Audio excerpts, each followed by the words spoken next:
Assalamualaikum warahmatullahi wabarakatuh. Perkenalkan, nama saya Aulia Ramadhani dengan NIM A121 2510015. Saya dari program studi pendidikan bahasa Inggris akan membawakan resume yang saya buat berdasarkan yang kelompok 3 paparkan tadi, yaitu mengenai penegakan hukum yang berkeadilan. Baik, yang pertama adalah pengertian dari penegakan hukum. Penegakan hukum adalah proses menjalankan, menerapkan, dan memastikan bahwa aturan hukum benar-benar dipatuhi oleh semua orang dalam kehidupan bermasyarakat. Keadilan dalam penegakan hukum berarti tiap orang memiliki hak yang sama di hadapan hukum tanpa adanya diskriminasi. Artinya, hukum harus berlaku adil bagi semua orang tanpa membedakan status sosial, jabatan, ekonomi, suku, agama, dan latar belakang lainnya. Baik, selanjutnya adalah tujuan penegakan hukum. Yang pertama adalah ketertiban, yaitu untuk menciptakan kehidupan masyarakat yang teratur, terarah, dan tidak kacau, sehingga tidak terjadi bentrokan kepentingan atau kekacauan, dan kehidupan menjadi damai, harmonis, dan terorganisir. Kemudian yang kedua yaitu perlindungan HAM atau hak asasi manusia, yaitu bertujuan untuk menjamin bahwa hak-hak dasar setiap manusia terlindungi dan tidak bisa diganggu-gugat. Setiap orang berhak diperlakukan sama.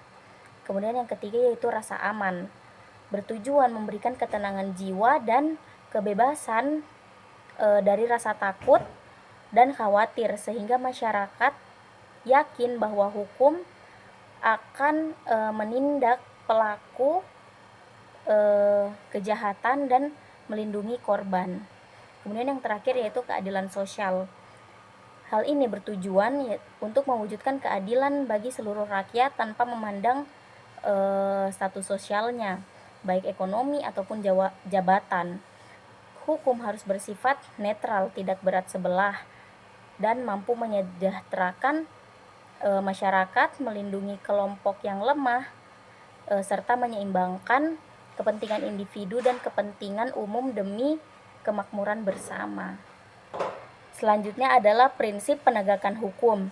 Yang pertama adalah kepastian hukum, menuntut agar aturan main dalam kehidupan bermasyarakat dibuat secara tertulis, jelas, tegas, dan tidak multitafsir. Hukum tidak boleh dirumuskan dengan kalimat yang abu-abu atau samar-samar, karena akan membuka celah bagi penguasa atau penegak hukum untuk menafsirkan secara sewenang-wenang. Kemudian selanjutnya adalah keadilan. Apa artinya hukum yang pasti dan tertulis rapi jika isinya menindas? Keadilan menuntut adanya perlakuan setara tanpa memandang latar belakangnya. Kemudian selanjutnya adalah kemanfaatan. Hukum tidak dibuat di ruang hampa yang steril. Hukum dibuat untuk manusia. Oleh karena itu, hukum harus mendatangkan kegunaan, kebahagiaan, dan kemaslahatan yang nyata untuk masyarakatnya. Selanjutnya adalah ciri-ciri penegakan hukum. Yang pertama adalah tidak tebang pilih. Hukum harus diterapkan sama dengan semua orang tanpa membedakan jabatan, kekayaan, atau status sosial. Siapapun yang melanggar aturan tetap diproses hukum yang berlaku, baik masyarakat biasa maupun yang memiliki kekuasaan. Yang kedua yaitu jujur dan transparan. Dalam proses hukum, semua pihak harus bersikap jujur dan terbuka agar tidak terjadi kecurangan atau manipulasi. Proses persidangan dilakukan secara jelas dan dapat diketahui oleh masyarakat. Kemudian yang ketiga adalah berdasarkan bukti.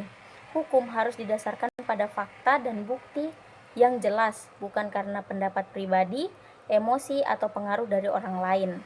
Seseorang tidak bisa dianggap bersalah tanpa bukti yang kuat. Kemudian yang terakhir adalah menghormati HAM atau hak asasi manusia.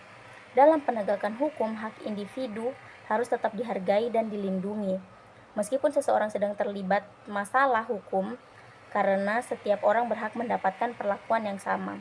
Kemudian yang selanjutnya adalah contoh penegakan hukum. Yang pertama adalah hukum berlaku bagi semua orang. Contohnya, jika ada pejabat maupun masyarakat biasa yang melakukan pelanggaran hukum, keduanya harus tetap diproses sesuai aturan yang berlaku tanpa membedakan latar belakang, orang tersebut.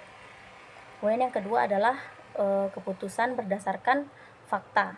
Contohnya adalah dalam sebuah kasus pencurian, hakim memutus perkara berdasarkan bukti, saksi, dan hasil penyelidikan sehingga keputusan yang diambil dapat dianggap adil dan objektif.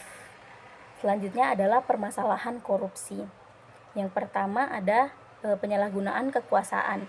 Korupsi terjadi jika wewenang yang harusnya digunakan untuk melayani publik justru digunakan demi kepentingan pribadi atau golongan. Kemudian yang kedua adalah ketidakadilan sistematik. Korupsi menyebabkan hukum menjadi tajam ke bawah dan tumpul ke atas. Ketika uang dapat membeli hukum, hak-hak masyarakat kecil akan terabaikan, sementara pelanggar hukum yang memiliki akses kekuasaan dapat meloloskan diri.